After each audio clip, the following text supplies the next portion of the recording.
بسم اللہ الرحمن الرحیم۔ میری عمر کوئی 13-14 سال ہوگی۔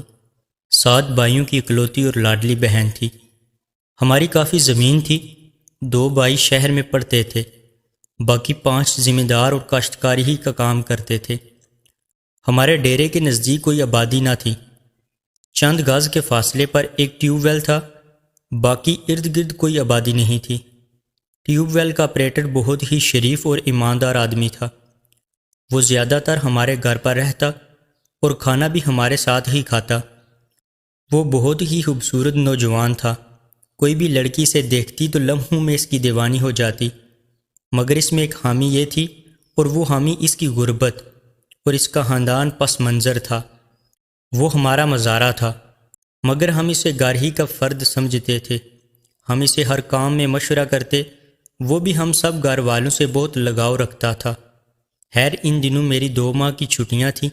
میں اسکول کا کام کرنے بھائی کے ساتھ ٹیوب ویل پر چلی جاتی تھی۔ وہ مجھے پڑھائی کے علاوہ دینی تعلیم دیتے اور مجھ سے بڑا ہی پیار کرتے تھے۔ اس سال میں 8ویں جماعت میں پڑھتی تھی۔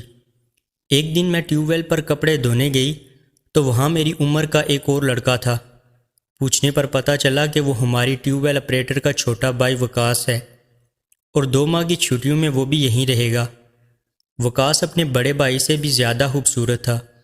ہم چند دنوں میں گل مل گئے اور اکٹھے پڑھتے اور کھیلتے ہماری کافی بے تکلفی ہو گئی۔ میں بہت خوش تھی کہ میری عمر کا ایک ساتھی مجھے مل گیا تھا۔ 2 ماہ پلک جھپکنے میں گزر گئے۔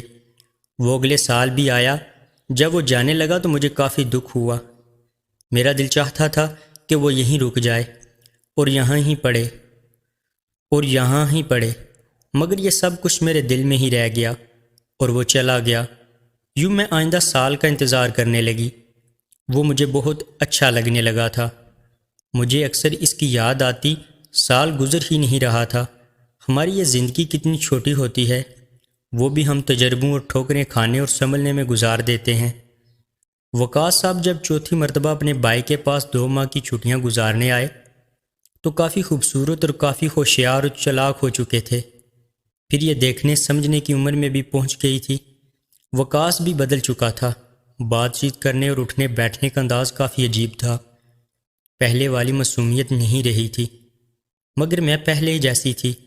امی میری آزادی اور بے باکی پر نکتہ چینی کرنے لگی تھی۔ میں حیران تھی کہ ایسی کون سی نئی بات ہو رہی ہے جو امی ہر وقت اعتراض کرنے لگی ہیں۔ کاش میں اس وقت کچھ سمجھ جاتی، یا پھر ٹھوکر لگانے والے اشارے دینے والے ٹھیک طرح سے ٹھوکر لگاتے تو میرے کان کھل جاتے، یا پھر اپنوں کو بہت زیادہ بھروسہ تھا ورنہ وہ میری حفاظت ضرور کرتے۔ مجھ پر بھی کوئی پابندی نہیں تھی، ان کی لاپرواہی تھی کہ وقاص گور گور کر مجھے لچاتی ہوئی نظروں سے دیکھتا اور میں نادان سب کچھ دیکھتی اور کچھ نہ سمجھتی۔ اور پھر میری عمر 17 برس تھی۔ مجھے یہ سب کچھ اصولاً تو سمجھ لینا چاہیے تھا، مگر حقیقت یہ ہے کہ میں بڑی نادان تھی۔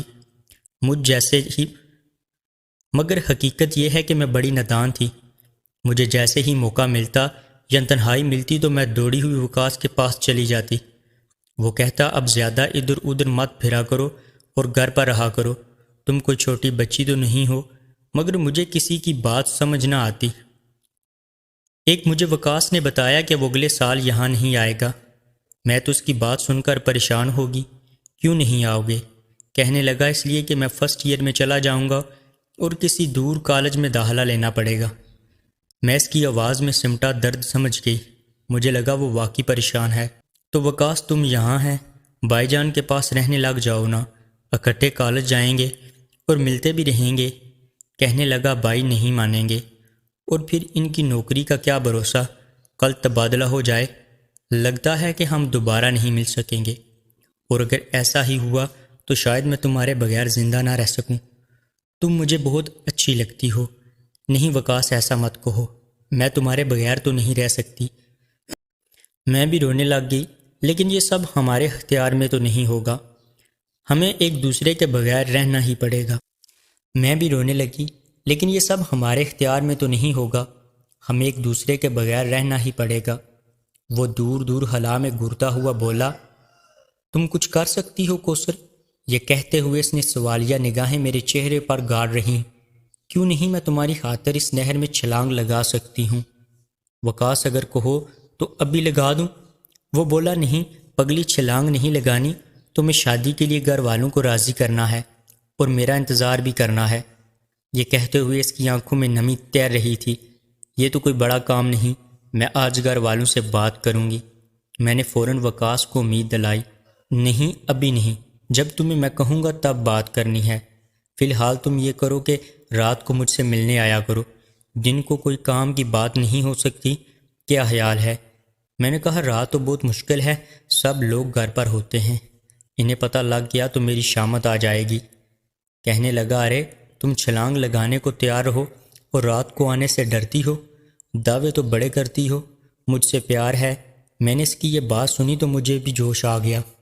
بولی، آؤں گی وقاص، بتاؤ کہاں آنا ہے اور ہم کیا باتیں کریں گے؟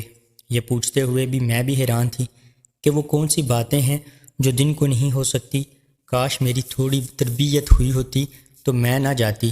کہنے لگا، وہ سامنے کھیت کے پاس رات 12 بجے کے بعد جب سب گھر والے سو جائیں تو تم کھیت میں مجھ سے ملنے آ جانا۔ خبردار، گھبرانے کی کوئی ضرورت نہیں ہے، میں ہوں نا تمہارے پاس۔ میں نے بھی حامی بھر لی، ٹھیک ہے میں آؤں گی۔ میں چلی گئی۔ اندھیرا پھیلتے ہی مجھے احساس ہو گیا یہ کام اتنا آسان نہیں جتنا میں سمجھ رہی تھی۔ میں مجبور تو بہت تھی مگر ایسا بہرحال مجھے کرنا تھا۔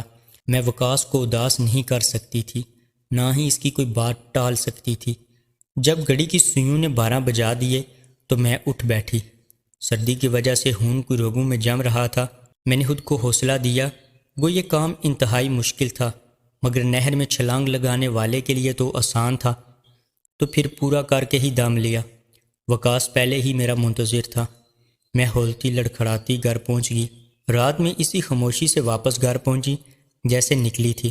سب لوگ سو رہے تھے لیکن مجھے ان کا اتنا احساس نہ تھا۔ میں تو آج نئی دنیا کی سیر کرنے کو گئی تھی، اور جب انسان بھائیوں کی اکلوتی بہن رات کی تاریکی میں ان کی عزت و غیرت کے نام کے پرخچے اڑا کر آ گئی تھی، شاید اس لیے کہ وہ لاڈلی اور اکلوتی تھی، بہت پیاری بھی تھی، اسی وجہ سے سب سکون سے سو رہے تھے۔ پھر وقاص جب تک گاؤں میں رہا ہم چوری چھپے ملتے رہے، لیکن بہت جلد گھر والوں کو خبر ہوگی اور مجھ پر پابندیاں لگ گئیں۔ لیکن انہیں کیا خبر، ہم تاریک راتوں کا سینہ چیرتے رہتے ہیں، مگر یہ پابندیاں صرف ڈانٹ ڈپٹ تک ہی محدود رہیں۔ تھوڑی سی جدائی سہی تو میں نے وقاص سے کہہ دیا، وقاص اب تمہارا انتظار نہیں کر سکتی، نہ ہی تمہارے بغیر رہ سکتی ہوں۔ جس دن صبح اس سے جانا تھا، رات کو میں نے کہا، یا تو ہمارے والدین سے شادی کی بات کرو یا تو پھر مجھے چھوڑ کر مت جاؤ، اس طرح میں تمہیں جانے بھی نہ دوں گی۔ دوسرے الفاظ میں گویا میں دھمکی دی تھی۔ اس نے بڑی طویلیں پیش کی، مجبوریاں بتائیں، لیکن میں تو کچھ سننے کو تیار نہ تھی۔ میں بہت دور نکل چکی تھی، مجھے کچھ بھی دکھائی نہ دیتا تھا۔ یہی وجہ تھی کہ میں اس کی کوئی بات نہیں سن رہی تھی۔ آخر فیصلہ ہوا، صبح افتخار بھائی سے بات کریں گے۔ جب انہوں نے ہم دونوں سے بات کی تو وہ چل پڑے، ڈنڈا اٹھایا اور میرے سامنے وقاص کی اچھی خاصی پٹائی کر دی۔ مجھے بھی برا بلا کہا، لیکن پھر انہوں نے میرے گھر والوں کو بتا دیا۔ پھر تو میرے گھر میں قیامت ٹوٹ پڑی۔ اس سے پہلے کہ میرے بھائی مجھے زندہ دفن کرتے، ان کے پاؤں پڑ گئی اور گڑ گڑا کر معافی مانگنے لگی۔ اگر انہیں پتہ چل جاتا ہم کیا کچھ کر چکے ہیں تو میرا انجام دیکھ کر نہ جانے کتنی صدیاں تک وہ ڈرتی کانپتی رہتی۔ ان کے خیال میں تو صرف یہ تھا کہ شاید ہم ایک دوسرے کو پسند کرنے لگے ہیں، اور پھر یہ سب کچھ دیکھ کر ابھی اگلی رات ہم وہ منصوبہ ترتیب دے چکے تھے جو ازل سے ہوتا آیا ہے، رائے فرار کا۔ جو کچھ گھر سے مل سکا میں نے لے لیا۔ پھر اگلی رات ہم 6 میل کا پیدل سفر کر کے قریبی شہر پہنچ گئے اور وہاں سے راتوں رات کراچی پہنچے۔ وقاص شاید میرا ساتھ نہ دیتا، مگر دوسری صورت میں اس کا انجام ہوتا، وہ بھی جان چکا تھا، وہ بھی مجبور تھا۔ ہمارے لیے یہ سب کچھ نیا تھا، لیکن ہم اپنے کیے کے ہاتھوں مجبور تھے۔ یہ سب کیا درا وقاص کا تھا اور مجرم میں بھی تھی۔ میں نہ چاہتی تو اس کے اختیار میں کیا تھا؟ صبح 7 بجے ہم ٹرین سے روانہ ہو چکے تھے۔ گاڑی چل پڑی تو ہم نے سکھ کا سانس لیا۔ یقین سا ہو گیا کہ خطرہ ٹل چکا ہے۔ زندگی میں پہلی مرتبہ میں جی بھر کر روئی تھی۔ مجھے بہت دکھ ہو رہا تھا اور پھر یہ کوئی معمولی حماقت نہیں تھی، میں نے پہلی بار اتنا بڑا قدم اٹھایا تھا۔ میں ذرا سی بھی دکھی ہوتی تو میرے بھائی زمین ہاتھوں میں اٹھا لیتے تھے۔ بوڑھی اور ضعیف ماں جس نے نہ جانے کتنے مصائب جھیل کر مجھے پالا تھا، پھر بوڑھا باپ جس کی آنکھوں کا میں نور تھی، اس میں کوئی شک نہیں تھا، حالانکہ گاؤں کے لوگ بیٹیوں پر اعتبار نہیں کرتے تھے، مگر خدا جانے مجھے کیا ہو گیا تھا۔ مجھے ماں باپ کی محبت بھی نہ یاد آئی۔ محبت کے جال میں آ کر میں ساری حدود بھول گئی تھی، اور بھولی بھی کس کے لیے تھی؟ جس کے پاس نہ رہنے کا ٹھکانہ تھا، نہ کھانے کو روٹی تھی۔ اس نے مجھے ایک دوست کے گھر میں ٹھہرایا تھا۔ میں نے اسے اپنے ٹھکانے کا بندوبست کرنے کا کہا تو بولا، دیکھو کوثر، اتنی جلدی کوئی اور بندوبست نہیں ہو سکتا۔ ہمیں مکان کے علاوہ ایک آدھ انسانی سہارے کی بھی ضرورت ہے۔ اتنے بڑے شہر میں ہمارا کوئی واقف بھی نہیں، کچھ نہ کچھ تو کرنا ہے نا۔ یہ کہتے ہوئے وقاص تقریباً رو دیا۔ مجھے اس کے انداز پر ترس آ گیا۔ میں نے اسے سہارا دیا، لیکن جب کافی دن گزر گئے اس نے دوست کا گھر نہ چھوڑا تو مجھے الجھن ہونے لگی۔ میں کیا کر سکتی تھی؟ مکمل طور پر اس کے رحم و کرم پر تھی۔ اب میں گھنٹوں روتی رہتی اور اپنی غلطی پر بہت شرم آتی رہتی تھی۔ وقاص کے دوست نے ہمیں اپنے گھر میں پناہ دی تھی۔ وہ مجھ سے اس احسان کا بدلہ لینا چاہتا تھا۔ وقاص بالکل بھی ویسا نہ تھا جیسا میں نے سوچا تھا۔ ایک دن میں کچن میں کھانا پکا رہی تھی۔ 3 گز کے فاصلے پر کمرے میں وقاص لیٹا ہوا تھا کہ کچن میں اشتیاق آ گیا۔ وہ کافی خواص باختہ لگ رہا تھا۔ میں جانتی تھی ایسا بہت جلد ہونے والا ہے، اسی لیے میرے لیے کوئی انہونی نہیں تھی۔ میں پرسکون تھی کہ میرا مجازی خدا میرے سر پر موجود ہے، میری عزت کا رکھوالا ہے، میرا محافظ ہے۔ بھوک لگی ہے بایا؟ میں نے اس کی طرف دیکھے بغیر کہا، جبکہ میں اسے دیکھ چکی تھی۔ وہ سمجھ پا رہا تھا کہ میں نے اسے دیکھا نہیں۔ وہ تھوڑی دیر مجھے دیکھتا رہا، بالآخر مجھے نگاہیں اٹھا کر اس کی آنکھوں میں آنکھیں ڈالنا ہی پڑی۔ کیا بات ہے اشتیاق، یہاں کیوں کھڑے ہو؟ بھوک لگی ہے کیا؟ جواب میں اس نے انتہائی بے حیائی سے کہا، مجھے تمہاری بھوک لگی ہے؟ میں آپ کی بہن ہوں اشتیاق بھائی، اور آپ کے دوست کی عزت ہوں۔ میں نے صورتحال مٹانے کی کوشش کی کہ وہ سنبھل جائے۔ میں سوچ چکی تھی یہ سب کچھ فضول ہے، پھر بھی میں نے کہہ دیا۔ اشتیاق اپنی مونچھوں کو تاؤ دیتے ہوئے بولا، کیسی بہن اور کون بھائی؟ نہ تم میری بہن اور نہ میں تمہارا بھائی ہوں۔ خدا نہ کرے میری بہن ایسی ہو۔ اس نے عجیب سے لہجے میں کہا تو مجھے خود پر گھٹیا ہونے کا گمان ہوا کہ واقعی گھر سے نکلی لڑکی کی کوئی عزت نہیں۔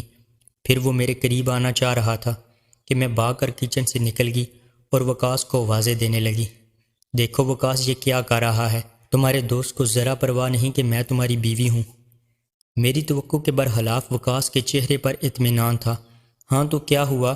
بیوی تو تم میری ہو، مگر یہ بھی میرا دوست ہے۔ اس نے اتنا کہا تھا کہ میں نے ایک لڑکے کا ڈنڈا لیا، اس کے دوست کا سر لہو لہان کر دیا۔ میں نے وقاص کو خوب برا بھلا کہا اور پھوٹ پھوٹ کر رونے لگی۔ مجھے حوصلہ دینے والا کوئی نہیں تھا، کیونکہ وہی میرا محافظ تھا جو اب میرا لٹیرا بن چکا تھا۔ تھوڑی دیر کے بعد مجھے لگا میں بے ہوش ہو گئی ہوں۔ جب میری آنکھ کھلی تو گھر میں کوئی نہیں تھا۔ میرے سر پر ہزاروں آندیاں اور طوفان برپا ہو چکے تھے۔ میں نہیں جانتی تھی اب میں کہاں جاؤں گی۔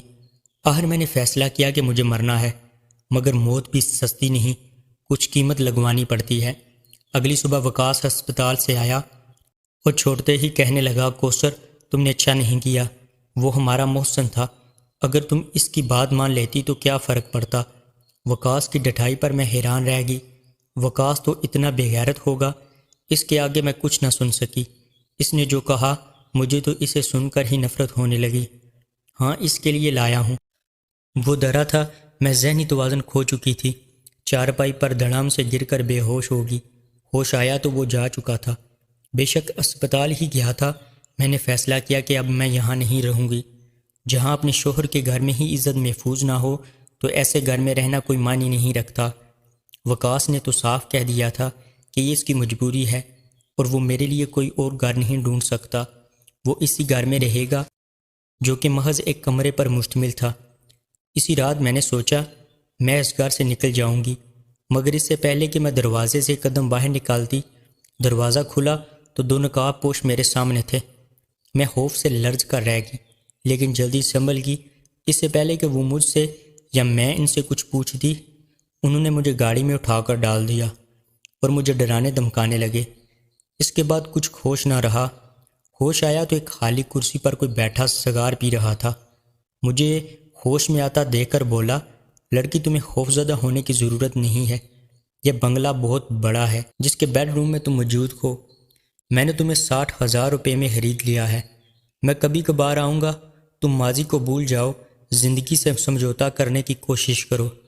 یہاں پر تمہیں کسی چیز کی کمی نہیں ہوگی، نوکر خدمت کے لیے حاضر ہیں، ہر چیز تمہیں اشارہ کرنے پر مل جائے گی، مگر کوئی ایسی ویسی حرکت نہ کرنا کہ خود ہی پچھتانا پڑے۔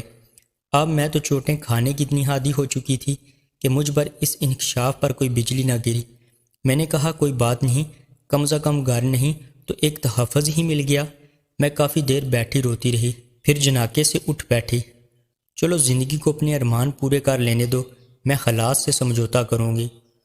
جو کوئی بھی ہے میری عزت کی دجیاں بکھیرے گا، مگر گھر تحفظ تو دے گا، ضرورتیں پوری کرے گا۔ ایسے بھی نہیں تو میرے پاس کیا رہ گیا تھا؟ بس ایک صدمہ، مجھے سنبھلے نہیں دے رہا تھا۔ ایک شخص بھاگ گیا اور دوسرے نے مجھے خرید لیا۔ ہاں مگر اس گھر میں مالکن کی طرح رہتی تھی، میرا ہر چیز پر کنٹرول تھا، ہر وقت نوکر میرے حکم کے منتظر رہتے تھے۔ زندگی یوں ہی معمول کے مطابق گزر رہی تھی، دکھ بانٹنے والا کوئی نہیں تھا۔ باقی سب کچھ تھا۔ شام کو ڈرائیور مجھے سیر و تفریح کے لیے لے جاتا تھا۔ زندگی عجیب سے موڑ پر آ گئی تھی، مگر مجھے سکون نہیں مل رہا تھا۔ عام حالات میں میری زندگی قابل رشک تھی، زندگی محسوس دائرے میں گھوم رہی تھی، میرے اندر لاوا پکتا رہا۔ میں نے بھی نوٹ دے کر اپنے ڈرائیور کو قابو کر لیا۔ اس سے میں نے اشتیاق کی خبر گیری کروائی اور جلد ہی یہ پتہ چل گیا کہ اشتیاق بھی سیٹھ صاحب کا کرندہ ہے۔ مگر ایسا ہے تو سیٹھ صاحب نے 60,000 روپے اسے کس لیے دیے؟ ویسے بھی اس سے چھین سکتے تھے۔ مجھے یہ بات تو میری سمجھ میں نہیں آ رہی تھی۔ اب میں نے ڈرائیوری بھی سیکھ لی اور خود گاڑی چلانے لگی۔ میں نے کہیں جانا ہوتا تو ڈرائیور کو زحمت نہ دیتی۔ میں دن رات اشتیاق کی تلاش میں تھی، مگر وہ بھی کوئی عام کرندہ نہیں تھا، ورنہ اس معمولی سے مکان میں نہ رہتا تھا، جبکہ دوسرے ملازم اچھے خاصے مالدار لوگ تھے۔ دولت کی ریل پیل تھی۔ اس زندگی کو دھتکارنا اتنا آسان نہ تھا، مگر میں اپنی بربادی کیسے بھول جاتی؟ مجھے اپنے پورے گھر کا حساب لینا تھا۔ پھر جب سیٹھ صاحب ایک بیرون ملک کے ٹور پر گئے تو مجھے موقع مل گیا۔ وکاس کا ایڈریس تو ویسے ہی میرے پاس تھا۔ افتخار بھائی جب خط لکھتے تو میں پڑھتی رہتی تھی۔ ان کے گھر کا پتہ مجھے یاد ہو گیا، جتنا اپنے گھر کا یاد نہ تھا۔ وکاس کے گھر کا اس سے زیادہ یاد تھا۔ جب وکاس کے گھر پہنچی تو یہاں کا منظر نہیں بدلا ہوا تھا، تو اس کی شادی کے شدیانے بج رہے تھے۔ شام کا اندھیرا پھیل چکا تھا۔ ایک عورت سے معلوم ہوا کہ آج وکاس کا نکاح ہے۔ مجھے ڈر تھا کہ کہیں وکاس مجھے دیکھ نہ لے، گو کہ میں نے اپنا حلیہ کافی بدل رکھا تھا۔ میں گھر کے اندر گھسی گئی، مجھے کافی دیر چھپنا پڑا۔ حسن اتفاق کہا جائے، میں جہاں چھپی تھی قریب ہی دلہن کا کمرہ تھا۔ پھر وہ وقت آیا، وکاس صاحب سامنے سے آتے دکھائی دیے اور ساتھ والے کمرے میں داخل ہو گئے۔ مجھے آج کوئی ڈر نہیں لگ رہا تھا۔ میں نے آواز سننا چاہی تو یہ آواز وکاس کی تھی۔ میں اسے کیسے بھول سکتی تھی؟ وہ کسی سے بات کر رہا تھا۔ نادیہ، آپ کل تک میری بھابھی تھی، قسمت کہ آج تم میری بیوی ہو۔ جہاں یہ میں نے زہر نگلا ہے، تمہیں بھی بیوی بنا لوں گا۔ میں تم سے کچھ نہیں چھپانا چاہتا، میں تمہیں صاف بتا دوں گا، مگر تم اسے راز ہی رکھنا۔ نادیہ، تمہارا سہاگ لوٹنے والا میں ہی ہوں۔ جہاں افتخار بھائی نوکری کرتے تھے وہاں سے ایک لڑکی میں نے اغوا کی تھی۔ وہ لڑکی ہی میری کل کائنات ہے۔ اسے میں ایک لٹیرے کے پاس چھوڑ کر آ گیا۔ بہرحال وہ میری زندگی ہے، میں اس کے بغیر جی نہیں سکتا۔ اس لڑکی کو جہاں میں چھوڑ آیا ہوں وہ بہت ہی مکار، فریبی اور دغا باز نکلا۔ مجھے بھروسہ اور فخر تھا، مگر اس نے کمینگی کی حدیں پھیلانگ دی۔ اب مجھے بلیک میل کرتا ہے، روز پولیس کو بتانے کی دھمکی دیتا ہے۔ اس نے اس کے عوض میری بیوی کی عزت کو لوٹنا چاہا ہے، جس پر میں بہت مجبور ہو گیا تھا۔ میرے پاس سوائے اس کی بات ماننے کا کوئی چارہ نہ تھا۔ میں کوثر کو کسی قیمت پر کھونا نہیں چاہتا تھا۔ چلو جیسی بھی صبح میں ملے گی مجھے منظور ہے۔ میں اسے صبح لینے جا رہا ہوں کہ کوثر کے بھائیوں نے افتخار کو مار دیا ہے، صرف اس وجہ سے کیونکہ انہوں نے میرا پتہ نہیں دیا۔ میں نے معلومات اکٹھی کر لی ہے۔ کوثر کے 2 بھائی قتل کے جرم میں جیل میں ہیں۔ اس کے والدین مر چکے ہیں، اب کوثر کا میرے سوا کوئی نہیں ہے، مجھے امید ہے کہ تم مجھے معاف کر دو گی۔ وقاص کی زبانی یہ سن کر مجھ میں کچھ بھی سننے کی ہمت نہ رہی۔ میں نے ایک چیخ ماری اور وہیں بے ہوش ہو گئی۔ میری آنکھ کھلی تو میں ہسپتال میں تھی۔ میں تو تمہیں قتل کرنے کے ارادے سے آئی تھی، لیکن اب تمہیں بحث اپنے بھائی کی وجہ سے اور ان کی بیوی کے لیے زندہ چھوڑ رہی ہوں۔ نہیں کوثر، تم مجھے چھوڑ کر نہیں جا سکتی۔ وقاص کے لہجے میں التجا تھی۔ یہ ٹھیک کہا کہ تمہارے پیار میں بہت بڑی قیمت دی ہے میں نے، مگر تم نے جو کچھ کیا وہ مجھے گوارا نہیں۔ اگر تم مجھ سے محبت کرتے بھی ہو تو میں اس کی محبت پر لعنت بھیجتی ہوں، جس میں غیرت اور عزت نہ ہو۔ میں نے اس کو کہا اور پھر اپنی دہلیز پر لوٹ گئی، جہاں میرے بھائی میرے منتظر تو نہ تھے، مگر میں انہیں منانے جا رہی ہوں، کیونکہ بھائی بہنوں کا مان ہوتے ہیں۔